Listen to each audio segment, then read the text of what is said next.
Hello বন্ধুরা, Rasulpur BM high স্কুলের সামনে আমি একটা ফুড স্টল খুলেছি ক্লাসিক মোমো নামে। তো বাজারে চলে গেলাম সকাল সকাল। তারপরে বাজার থেকে এসে এই পেঁয়াজগুলো কেটে পেঁয়াজের রসগুলো সব বার করে নিতে হচ্ছে, নাহলে মোমো ফেটে যাবে। সেই কারণে পেঁয়াজের রসগুলো সব বার করে নিতে হয় এবং ভালো করে চিপে চিপে এরপর আমাদের কিমা তৈরি হয়। কিমা এই যে ছুরিতে এইভাবে কেটে কেটে কিমা তৈরি করতে হয়। এরপরে চলে আসে যখন মশলা টশলা মাখানো হয়ে গেল তখন আছে স্টাফিং। তখন দেখুন স্টাফিংটা কীভাবে ভরতে হয়। এইভাবে আমি স্টাফিংটা দিয়ে এইভাবে মুড়ে মোমোগুলো তৈরি করি বাড়িতে বসে বসে। তো মালগুলো করতে অনেক সময় লাগে। তো মালগুলো যখন রেডি হয়ে গেল তারপরে আরও কিছু বাকি ছিল। চিকেন স্টার্টার জন্য একটু ম্যারিনেট করতে হতো, তার জন্য এই যে এই ম্যারিনেটটা তৈরি করা হচ্ছে বাড়িতে বসে বসে। এরপরে আমার চিকেন কাবাব তৈরি করি, তার জন্য বাড়ি থেকে এই যে এইভাবে চিকেন কাবাবগুলো তৈরি করি বাড়িতে। তো তারপরে গিয়ে দোকানে এগুলো সাজিয়ে রাখি। হ্যাঁ, আপনারা খেয়ে দেখবেন, খুব ভালো লাগে এগুলো খেতে।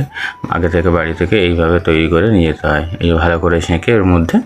তারপরে ওগুলো আমি দোকানে গিয়ে আবার ফ্রাই করে সার্ভ করি। তো এরপর চলে এলাম দোকানে। তখন ভিড়ের জন্য ভিডিও বানানো হয়নি এবং সব মাল ছিল সেগুলো প্রায় শেষ হয়ে এসেছিলো এবং ওই ভাইটাকে দিয়ে দিলাম। এরপরে আর কটা মাত্র চিকেন ছাটে পড়ে আছে। তো আপনাদের অসংখ্য ধন্যবাদ আমার খাবারগুলো এত পছন্দ করার জন্য।